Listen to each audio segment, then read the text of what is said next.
So you might be wondering how to exactly integrate a Shopify API here. Well, there is an easy way for you to integrate those APIs. Now, if we all know that if you want to add further functionalities into your Shopify page, sometimes integrating APIs is the way to go here, especially if you have like a custom-made API that you want to use or custom-made app that you want to integrate here on Shopify. Well, what we need to do is you want to go and just go to your settings at the left side, and in here you want to go and choose apps and sales channels, and in here you want to go and just choose the develop apps option.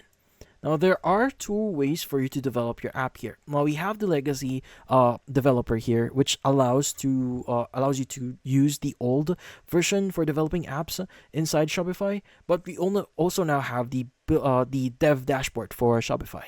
Now, just to give you some idea, the legacy one is only supported up to like January of 2026. So if it's January 2026, well, you may not be able to use it anymore. We only have the option to build using the dev dashboard. So let's go and click on build apps with dev dashboard.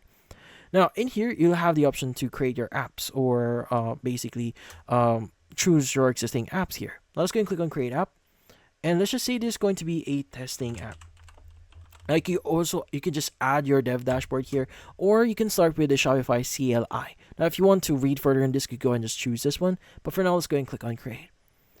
Now, once you've done that, it should basically allow you to fill out the necessary details, like for example, the URLs, the webhook API version here, the access, and also the POS and app proxy here. Now, if you want to learn more about these ones, you can go and just click on the docs link here. So if you want to know how things are structured, how they work, and what do you need to do here, this is where you can refer to them.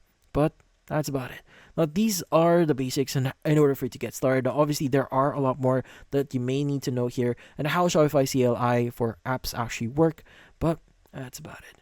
So hopefully this video was able to help you like and subscribe to our channel. Thank you for watching.